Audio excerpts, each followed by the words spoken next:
আসসালামু আলাইকুম। বাঙালির আধুনিক রান্নাঘরে সবাইকে স্বাগতম।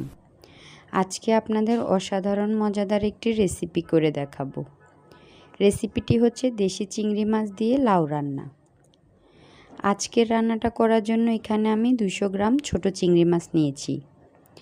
চিংড়ি মাছগুলো আমি এভাবে কেটে ধুয়ে পরিষ্কার করে নিয়েছি। এখন এখানে নিয়েছি মাঝারি সাইজের একটি লাউ। লাউগুলো আমি এভাবে স্লাইস করে কেটে নিয়েছি। চলুন মূল রান্নায় চলে আসি। চুলায় একটি হাঁড়ি বসিয়ে দেব। হাঁড়িটা গরম হয়ে আসলে দিয়ে দিব 1/2 কাপ পরিমাণ রান্নার তেল।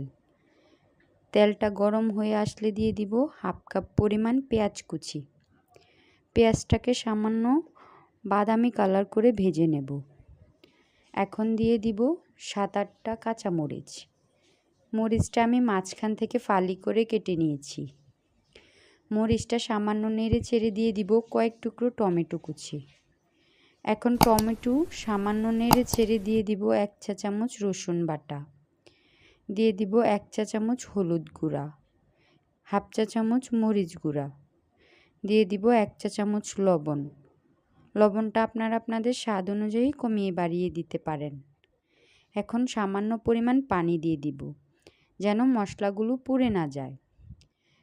এই পর্যায়ে সবগুলো মশলাকে ভালোভাবে মিক্স করে দিয়ে দিব চিংড়ি মাছগুলো। এখন মশলার সাথে মাছগুলো 2-3 মিনিট কষিয়ে নেব। দেখুন মশলাটা কষে তেল উপরে উঠে এসেছে। এই পর্যায়ে আমি কেটে রাখা লাউগুলো দিয়ে দিব। এখন আমি আপনাদের সাথে একটা টিপস শেয়ার করব।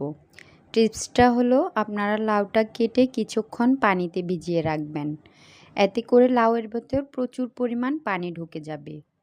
এতে করে লাউ রান্নার সময় আপনাদেরকে এক্সট্রা কোনো পানি দিতে হবে না। এখন আমি লাউটা ভালো করে নেড়ে চেড়ে মশলার সাথে মিশিয়ে ঢাকনা দিয়ে দিচ্ছি 4-5 মিনিটের মতো। দেখুন লাউ থেকে অনেকটা পানি উঠে এসেছে। এই পানিতে আমার লাউটা সিদ্ধ হয়ে যাবে। এখানে আমি এক্সট্রা কোনো পানি ইউজ করিনি। এখন আবারও আমি 5-6 মিনিট ঢাকনা দিয়ে রান্না করে নেব। দেখুন আমার লাউটা সিদ্ধ হয়ে গিয়েছে। চুলা থেকে নামানোর আগে আমি ধনেপাতা অ্যাড করে নিচ্ছি। দেখুন কত সুন্দর পারফেক্ট লাউ রান্না হয়েছে। আমার এই রেসিপিটি ভালো লাগলে অবশ্যই বাসায় ট্রাই করে দেখবেন।